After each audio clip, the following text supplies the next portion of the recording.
ముందుగా వేదిక మీద ఉన్న పెద్దలు మండలి బుద్ధప్రసాద్ గారికి, గంటా సత్యకుమార్ గారికి, అదేవిధంగా మనోహర్ నాయుడు గారికి, రేగుళ్ళ మల్లికార్జున్ గారికి, రామ్ ప్రసాద్ బాబు గారికి, నారాయణరావు గారికి, రామకృష్ణ గారికి, సాంబశివరావు గారికి, అదేవిధంగా వేదిక ముందున్న పుస్తక ప్రియులకి, మీడియా సోదరులకి ప్రతి ఒక్కరికి పేరు పేరున నమస్కారం. అదేవిధంగా ముఖ్యంగా ఈ పుస్తకాన్ని మండలి బుద్ధప్రసాద్ గారి చేతుల మీదుగా ఆవిష్కరించడం అన్నది చాలా ఆనందంగా ఉందండి. ఎందుకంటే సార్, పొరుగు రాష్ట్రాల వారికి మీరు ఒక ఎక్స్ డెప్యూటీ స్పీకర్ గానో, ఒక ఎమ్మెల్యే గానో, ఒక ఎక్స్ మినిస్టర్ గానో తెలిస్తే, మన తెలుగు వారికి మాత్రం మీరు తెలుగు భాష కోసం, తెలుగు భాష డెవలప్మెంట్ చైర్మన్గా మీరు చేసిన కృషి, పడుతున్న కృషి మేము ఎప్పటికీ మర్చిపోలేని విషయం సార్. అదేవిధంగా తెలుగు భాషకి ప్రాచీన హోదా కల్పించడానికి మీరు ఒక గాంధేయవాదిగా మీరు దాదాపు ఒక చిన్న కురుక్షేత్రమే చేశారు సార్. దీనికోసం ప్రతి తెలుగు వారి తరపున మీకు కృతజ్ఞతలు తెలియజేస్తూ, సత్యకుమార్ గారు మీ పుస్తకాన్ని ఎప్పుడైతే బుద్ధప్రసాద్ గారు లాంచ్ చేశారో అప్పుడే ఆ పుస్తకం సక్సెస్ అయిపోయినట్లు లెక్క. ఇంకా దాన్ని ఎవరు ఆపలేరని తెలియజేస్తూ సత్యకుమార్ గారికి ఒకసారి అభినందనలు తెలియజేయాలండి. ఎందుకంటే డెప్యూటీ కలెక్టర్గా సేవలు అందించిన తర్వాత రిటైర్మెంట్ రాగానే కుటుంబంతో గడుపుదాం అనుకుంటారు అందరూ.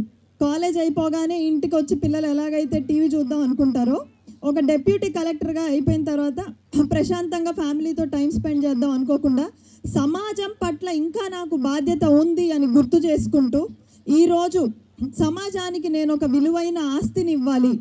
ఆస్తి అంటే చదువుకు మించినది ఏదీ లేదు, అక్షరానికి మించినది ఏదీ లేదు అని నమ్మి, నేటి బాలలే రేపటి పౌరులు అని నమ్ముతూ, వారి కోసం ఇలా విశ్వం అనే ఒక పుస్తకం ద్వారా విశ్వాన్ని మరింత దగ్గర చేస్తూ వారికి ఒక సాంకేతిక విద్యని అందజేయడం అనేది మేమందరం అభినందిస్తున్నాం సార్. మీకు మా అందరి తరపున కృతజ్ఞతలు మరొకసారి తెలియజేస్తున్నాం. అక్షరం అనేది ఎంతో శక్తివంతమైందండి. అక్షరాన్ని గురించిన ప్రస్తావన నారాయణ సూక్తంలో కూడా వచ్చింది. అక్షరం పరం పదం అంటే అక్షరానికి భారతీయ సంస్కృతిలో దైవానికి ఉన్నంత సమానమైన విలువని కల్పించాం మనం. అంటే అక్షర జ్ఞానం ఉన్నవాళ్ళు సాక్షాత్తు దైవ దర్శనం అవుతుంది అన్నంత గొప్పగా మనం పోల్చాం భారతీయ సంస్కృతిలో. అలాంటిది ఈరోజు అక్షరం అంటే క్షరం లేనిది, అంటే నాశనం లేనిది అని అర్థం. అక్షరంతోనే మన భాష మొదలవుతుంది. అక్షరం పుట్టిన తర్వాతే అక్షరం పుట్టిన తర్వాత ఏ విధంగా ప్రవహిస్తుందో, ఏ దిశల్లో పయనిస్తుందో, ఎవరి జ్ఞానం నుండి వర్ధిల్లుతుందో, ఎన్ని మార్పులకు గురవుతుందో మనం చెప్పలేం. అందుకే ప్రజాకవి కాళోజీ నారాయణరావు గారు ఒకప్పుడు చెప్పారండి, అక్షర రూపం దాల్చిన ఒక్క సిరాచుక్క, అక్షర రూపం దాల్చిన ఒక్క సిరాచుక్క 1,00,000 మెదడులకు కదలిక అని. ఎంత గొప్పగా చెప్పారో ఒక్కసారి చూడండి, ఎంత శక్తివంతమైన స్టేట్మెంటో ఒక్కసారి చూడండి.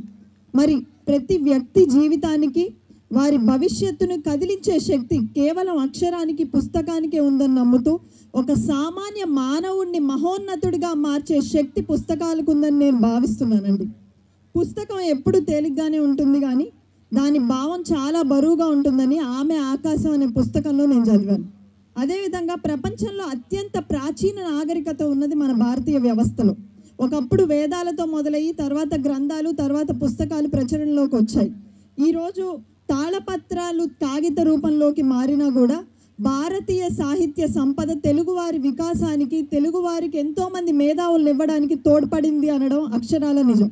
కానీ మీ అందరికీ ఆశ్చర్యం వేసే విషయం నేను ఒకటి తెలియజేయాలనుకుంటున్నా.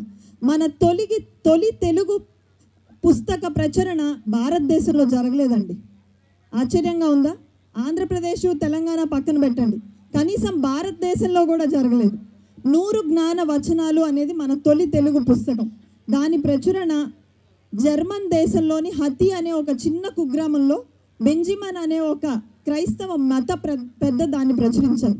ఆనాటి ఆ పుస్తకం నుండి నేటి విశ్వం వరకు తెలుగు ప్రజలు పుస్తకాన్ని, అక్షరాన్ని ఎంత ఆదరిస్తారో ఈరోజు మీరు ఈ పుస్తక ప్రదర్శన చూస్తేనే మీకు అర్థమవుతుంది.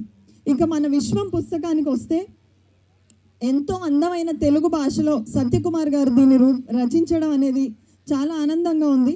దీనివల్ల ప్రతి తెలుగు విద్యార్థికి విశ్వాన్ని మరింత దగ్గరగా చేశారు సార్ మీరు. వారందరికీ అర్థం కాని ఎన్నో సైంటిఫిక్ విషయాలు మీరు అత్యంత ఈజీగా అర్థమయ్యే విధంగా మీరు మార్చగలిగారు. అంతేకాకుండా ఈ పుస్తకం వినగానే నాకు ముందుగా ఆసక్తి ఎందుకు కలిగిందంటే, అందరం అంటాం ఏదైనా అర్థం కాకపోతే ఇదేమన్నా రాకెట్ సైన్సా అంటాం, అవునా కాదా? ఇదేమన్నా రాకెట్ సైన్సా అంటాం. అంటే అంత కష్టమైన సబ్జెక్ట్ యూనివర్స్ అంటేనే అంత కష్టమైన సబ్జెక్టు. దాన్ని ఈ జనరేషన్కి ఒక సామాన్య విద్యార్థికి అర్థమయ్యేలా చేయడం అన్నది నాకు చాలా ఆసక్తి కలిగించింది. అందుకనే నేను వెంటనే మల్లికార్జున్ గారు ఎప్పుడైతే ఇది చెప్పారో నేను ఖచ్చితంగా వస్తానని తెలియజేయడం కూడా జరిగింది. లక్ష్మీ కటాక్షం గురించి నాకు తెలియదు, కానీ నేను ఒకటి బాగా నమ్ముతానండి. సరస్వతి కటాక్షం మాత్రం ప్రతి ఒక్కరికి పేద ధనిక సమానం లేకుండా పేద ధనిక అన్న భేదాలు లేకుండా ప్రతి ఒక్కరికి చదువు, జ్ఞానం, అక్షరం పైన ప్రేమ ఉన్న ప్రతి ఒక్కరికి సరస్వతి కటాక్షం లభిస్తుంది. అది నేను బలంగా నమ్ముతాను. కాబట్టి ఈరోజు మీరు ఏదైతే పుస్తకం రచించారో ఎవరికి తెలుసండి, దీనిపైన ఆసక్తి పెరిగి ఈ పుస్తకం చదవడం వల్ల విశ్వం పైన ఆసక్తి పెరిగి రేపు ఎంతమంది సైంటిస్టులని మనం భారతదేశానికి అందిస్తామో నేను ఖచ్చితంగా దీన్ని గంటాపదంగా చెప్పగలను.